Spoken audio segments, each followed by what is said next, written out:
नमस्कार सर्वांना, माझ्या चॅनलमध्ये तुमचं स्वागत आहे। आज आपण बघणार आहोत बिना भाजणीचे धपाटे।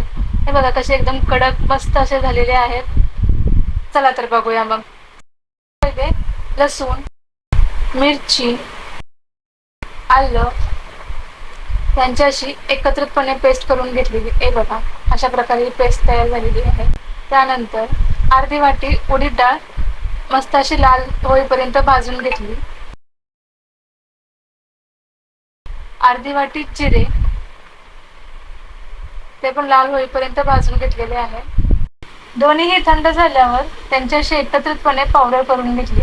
हे बघा आपली अशा पद्धतीने पावडर तयारी झालेली आहे। आता आपण बघूया पीठ कसे मळायचे। त्यासाठी मी 2 वाटी ज्वारीचे पीठ, 1 वाटी गव्हाचे पीठ, अर्धी वाटी बेसन पीठ अशा प्रमाणात पीठ घेतलेले आहे। नंतर तयारी केलेली आलं लसूण पेस्ट, उडीद डाळ आणि जिरे पावडर, कोथिंबीर,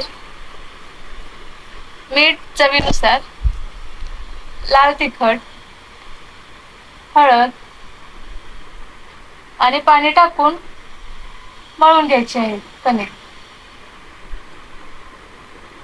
हलक्या हाताने मळून घ्यायची आहे कणिक।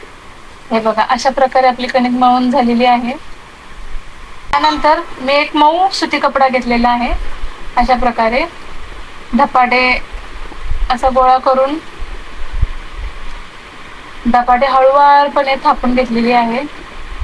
हे बघा अशा पद्धतीने हळूहळू थोडंसं पाणी लावून धपाटे थापून घ्यायची। आपली धपाटे थापून झालेली आहे।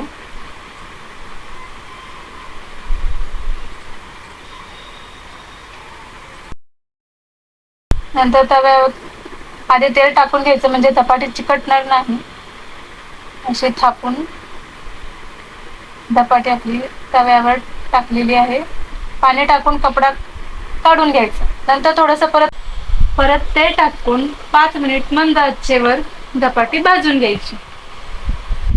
अशा प्रकारे आपली अशी धपाटी तयार झालेली आहे। मस्तपैकी कडक धपाटी दही आणि चवळीच्या उसळी बरोबर तुम्ही सर्व करू शकता। कशी वाटली माझी रेसिपी नक्कीच मला कमेंट करून सांगा। आणि माझी रेसिपी जर तुम्हाला आवडली असेल तर लाईक करा, सबस्क्राईब करा।